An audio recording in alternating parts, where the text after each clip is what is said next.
What up, what up, what up? Yo, Team, episode 2, season 1 with Mr. Basaia. How are you, sir? Hello, hello. Hello. Hey, Uh, maybe we'll get it right this time. We're like not the best with technology. At least I'm not. And apologize for that third last time's a time. charm. Have you back, brother? I'm ready to co-produce the show. Basaia, what's new, dude? You got the arthropod drop coming this week? Yeah, tell us about that, Yep, bro. I think just some minutes ago they started to the past drop. I mean the 5 words. The There are Gloom five. Tube one dropped today, right? Yep, today is will Gloom to drop and the whole pass, it will be available for 1 week. I think it's 0.5 Ethereum for the 5 pieces, and each piece, if you buy it individually, is 0.15. Tomorrow it's my time, but in today it's Gloomtoon with that great piece. Yeah. It's also very very funny Gloomtoon art, very iconic. Yeah, I love it. And then Not they, the they best. have a tease for yours on here too, right? Yeah, man. Maybe we could talk about you. Yeah, I tweet today also some stuff. I quote. It's hard to find you sometime because it's 3a5a1. But if you type Basaia also, because I put it in my Really? name so as to make an easy search, Oh, because that's the one I Basaia want. that's my drop. Wow, this is dope. Yeah. I And the want street, this one. I want this one right here. Thanks. Very, very honored. Is This that- piece, yeah, I had to give some credits to Mikey because when the invitation of BDD came to me, he said, "Well, the topic of the event is here comes the hood," and he told me he gave me like an idea of a reversion of one of his first NFTs that is like a CD cover with me, the Myth, and Ratcloak. oh yeah. And I had the idea of the Grove Street there, and he he said me check the Royal Tenenbaums aesthetic there, and maybe you can get some. And I watched it. This another. I didn't know. I did never watched it before.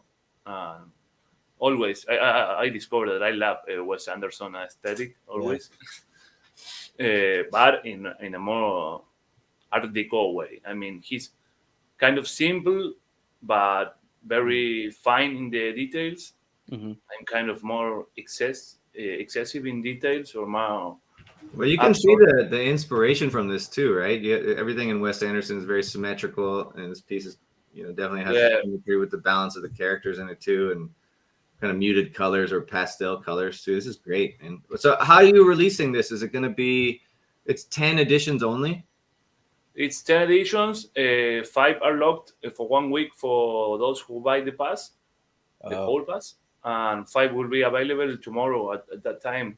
This time tomorrow, the whole piece in the top quality there. But I try to write a lot there to make an environment to see what's happening. Like no more drugs in a there. It's like we're taking things better. A free house. It said my hood. Some tags of the Vanguard. La creme de la creme there in the background. Some popular tags here in Argentina that it's no me baño, and that similar to a fly face in the center is in this situation. I think there's always time to remember those friends that were very active in the past times, and now they are light stuff in the top and backyard. Where's the picture that we just did for the Ukraine guys? I want to show that. Yeah, that was a great one. Also, I think we were there all artists with the same style or the same vibes. I love it. Yeah, this was the second one we did for funds for Ukraine, and this one was from Grandines, who kind of had the idea to do this one again, and then shout out for the Wave Club also. Yeah, man, that was good. And Turo and Kappa, and Turo did most of the background, background stuff, and it turned out pretty sick though. And then it's still any secondary that anybody buys will go directly to that wallet to like fund supplies and stuff for the frontline, the Uyghurs. getting, what is he getting? Like helmets and drones and all kinds of cool stuff. Helping for the army there. I think it'd be good to like maybe like refresh the people, you know, like talk a little bit about your history, like how you were playing rugby in Italy, that kind of stuff. So kind of how you got into art. Like you could do it really briefly if you wanted to, just so people could kind of have like an idea of how you got started. At school, always during class, the teacher also said, "Stop drawing, Nicolas, please." Oh, that's not his name. That's not his name. I draw a lot. Well, I told you that when I was like 5 or 6, my mom presented me a book that was like how to draw faces with all the ovals and the lines, and I didn't like that. I just didn't feel that was my style.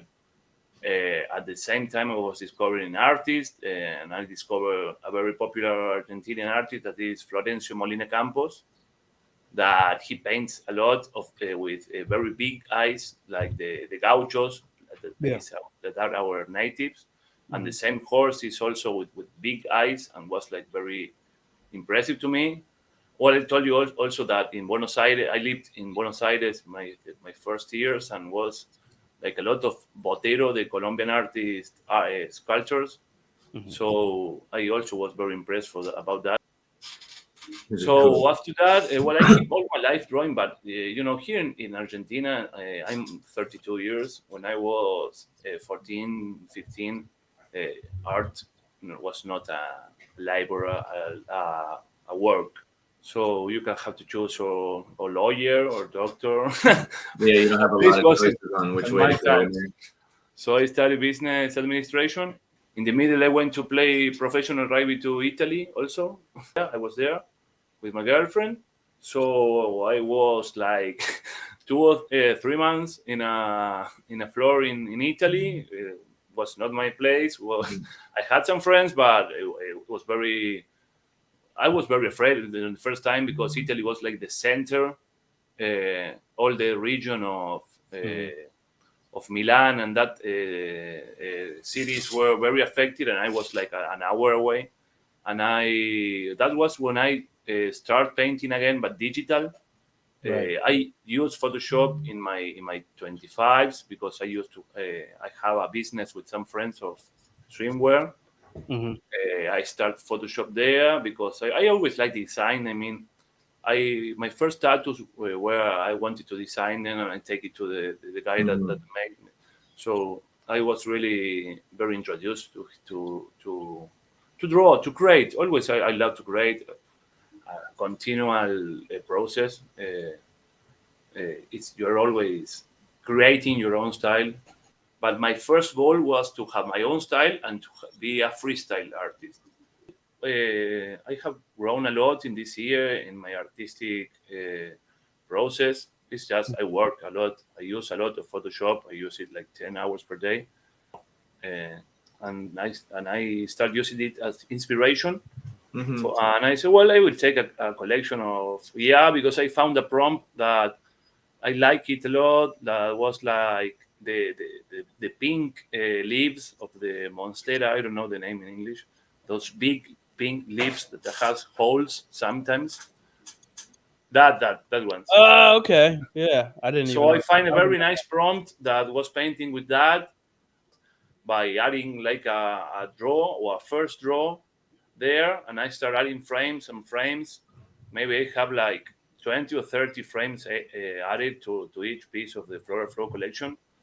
That I was seeing that the last drop was like 18 days ago. I mean, time is fast. Yeah, moves fast. It's easy for a week to go by, and you're like, shit, I haven't dropped anything for a while. But I've been working a lot. I mean, I was working in the art drop that is dropping tomorrow. My super rare application, it took me a lot of time, almost 2 months, no answer. Hey, super rare. Like a month after applicating, I receive a mail. Hey, you're welcome to super rare. Please log in here. I almost got pranked and scammed. Yep, I am planning the Cream Awards. The Cream Awards. I have like 10 categories for artists. There you go. It's a project that it has been in my mind like a couple months ago, because I made like by a very popular, not popular, but a very good 3D artist. I make a Ricardus 3D model, and I wanted to use it for some stuff always, and I don't know for what. And now I spoke to Morlacos, beer 11 Morlacos. So he made me that piece into an academy award, similar, like Okay, yeah. with a Awesome. base of wood and a golden statue. Mhm. And I will make a prize for each winner, like a one-in-one piece with a category and the name of the artist that won. I think there's like birth artist of the year, fame artist of the year, genesis of the year, rookie of the year. We have best FX project, best FX artist. We have a couple more things. I have choose like 30 curators that they can vote. Of course, both are, are in the curators. We need people that is on the ecosystem that knows. You have to choose like 3 maybe per category, because I don't know. I feel like it's only people I know, and maybe there are other that if this go more massive, Mhm. you can have a more organic or a more real votation. I have to check that. But well, if people that vote, I want to make a special prize, a multi-ed that will be received by people that help to 10 one-in-ones and no more. Maybe I can make a silver statue, Yeah. multi-ed for all Yeah. nominees, and then Oh the yeah, winner. like a yeah, maybe for like runners up, and You've then been nominated. The nomination Yeah, gets yeah, you this yeah. It's a good multi-ed. idea. I will take it. that's a good idea, So Drank. you can remember that you were I nominated for will the use year it. and be proud of it. Mhm. Also, we have to make a special edition for curators. I think a crystal one. Nice. So guys, I have a question for both of you, because you're both, successful NFT artists. What would you say to like people that are getting into the space? Like, what is your advice to people that come on and, should they be doing it as artists? Is there any advantages to being an NFT artist now? We are building this. This not built yet. We are uh, watching how it's going on and try to make something new. And if you have your style in time, you're going to make it. Maybe you have a style that is very new, and most people collect you, and one day they stop collecting because they want to see a change, and you have to feel it. That you have to feel it on the sales. It's like collectors will guide you if you know how to interpret a buy, a list, a sale, a question. A good point, man. You have to. There's a lot to be done. It's not just creating and minting the art. It's like you're the artist, but you have to market yourself. You have to network. There's a lot of skills that you have to kind of get seen or be noticed beyond just being good with your craft. Mm-hmm. And then another thing is probably to find somewhat of your brand when you can and lean into it. People like Nicholas Dimes, right? You see that guy, you're gonna know it's him. People like Zero's guy with the face, blank face, Myth. There's all these people that if you have somewhat recognizable things, then other people may start to post it or talk about it, or it becomes like this urban Tezos legend, which we have a bunch of. But we spoke the last time that you're in your own business, you're your sales department, your marketing department, your communication. You don't have an art dealer. You are your own art dealer. And that's why making those connections is so important, is because we need that help with marketing. Like, hey, there's a lot of people who are like, hey, I got this new drop. Can you just give me a like if you like it, or talk about it? And it's like, for sure, that's great. Let me go on and retweet it, or have a community tab where, like the Vanguard community tab, I'll go on there most mornings and just boom, boom, boom, just like everything to give exposure because I like what they're doing, and that's like benefiting the group collective that we're in. Maybe I don't sell a lot there or in the Art to Act event neither, but you have to be there. You have to try. There are people that they're looking for a new way here, and they need artists, they need collectors. I always say yes, okay, yes, because when Purple say, "Che, draw a drunk DAO," you remember that the Ricardo's? Yeah, I'll bring it up. Yeah, always. Well, objects down. I can't bring it up right now. Yeah, I'm like, hey, you want to do that? Yours was crazy too. I loved it. Yeah. And now we have to work on the rape hen and working in a piece for that. Nice piece with that. When does that end? The rip hen? In 2 days, I think. I read today, 16. Okay. JRD said this kind of feels like the Viper Club in the 1990s, where the avant-garde's hanging out, like the CBGB Club. You know, do you guys kind of get that vibe too? Yeah, I feel like it's still pretty unknown in the space. Like NFTs are small in general, but the Tezos space is something you kind of discover as a secondary. I don't think a lot of people come. Yeah, I'm sure there are people that do come first to Tezos, but my personal experience. I was ETH first too. Yeah, a lot of people go to ETH first because they hear about it and it's publicized, and you're like, oh well, I could do this same thing at a lesser cost without gas prices, and then you realize like, oh, people are here on Tezos because they're artists, not because they want to flip. I mean, there is flips and shit, but I would say for the majority, Tezos feels like an underground art scene that people are just starting to discover. And ETH feels like something that is still brand new to the general public, but has already kind of washed out a lot of these traders by fucking them over with rugs and projects that don't pan out. And so they're looking for something else. If they are, hopefully they come to Tezos. Well, I told you that my first steps in NFTs were on OpenSea. I tried to mint there without telling anybody, just going around Discord and Reddit channels of NFTs and say, hey, I'm here. I pay a lot of money in gas at that time. And once I spoke to Tomas Garcia, that is a very known artist here. And he just told me, check him. It was like somebody shared my profile on a group on the Hen Appreciators Guild, I think, that group. Oh, cool. And they started buying me. And I remember Drew, Mikey, Mark Fendel, Bruta were my first collectors. At the same time, someone shared my work in the Grotto, the 3a5a1a Discord group. And also I started having some buyers there. And I just started speaking to my collectors or saying, can you give me a hand on pricing and all that? And I am very, very grateful for that, especially Mikey, that still helping me a lot, because they were like the very OGs of the scene, the first ones. And I was like an emerging artist. And I have some friends. I started speaking to Purple, to another friend, the Myth, Radcliffe, my friends in the scene.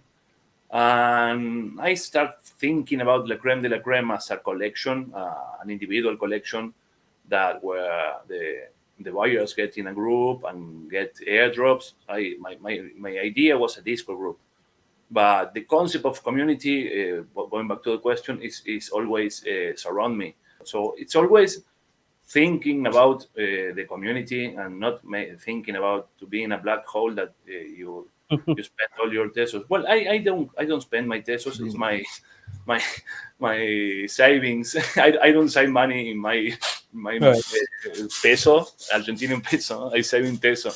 I know that I have a little experience now that a lot of people want to join La Creme de la Creme. It's not possible because of the Twitter group number.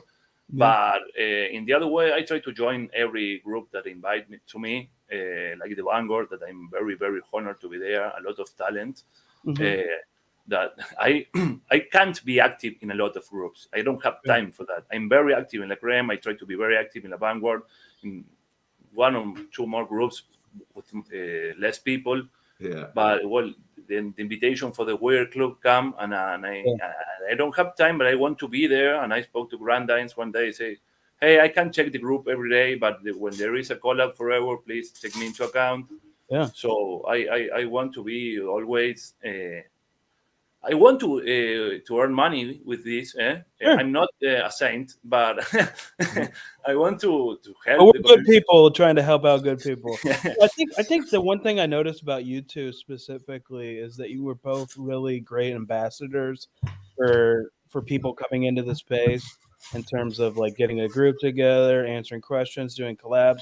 You with the Drank DAO, you with La Creme de la Creme. I mean, I think it's important to have good stewards of the space And that's what I'm trying to do with the curation and like learning how to do art and all that kind of stuff. Why we're doing the podcast is because we're passionate about this. Like we love being a part of it. Like I don't look to buy the art that I'm buying right now to like sell it. You know what I mean? I'm not thinking of it in that way. I'm thinking about I'm buying a piece of passion and vision that someone, labored over and created, and it's a piece of beautiful artwork.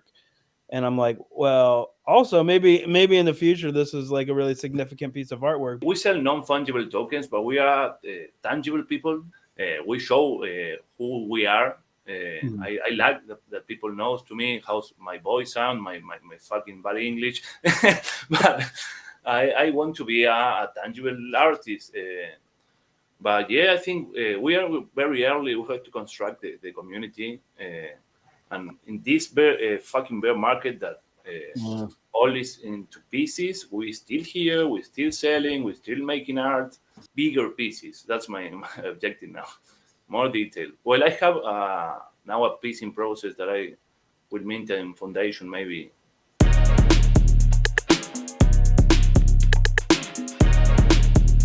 The lightning round. The first thing that comes to your mind, ETH or Tez? Tez. Editions or one of ones? Editions. What's your go-to music when you create? Chill hop. Who is an artist that you want to do a collab with? Oh, last time I say Turro, but we collab. Check that one off. Okay. Now maybe we own one with Purple. Nice. Yeah. Have we done one just you and I before? Never. All right, we got to do that too. I got some things on the list. What's an NFT that you'll never sell? Oh, I told you Quintes last time, and I checked my whole wallet, and I have like 50. Some ISO pieces. I mean, some I have a lot, but we cut the lightning. All right, what's the last NFT you bought? I minted a free work by Zenoza. Ooh, me too. That was a nice one. Yeah, was it like I'm free or something like that? Dude, I've been minting like so many. Like I love this, right? Like, and I've seen them from like Parachica. I've seen them from you, like Dr. Sauce, all these people. Like I'm just minting all these like manifold open edition dope shit too. So well, I want to say thanks for both because you're making a really cool place. A real nice place to listen to some artists, or you both that know a lot about this. I learn a lot about Purple and on you, Padrino, also.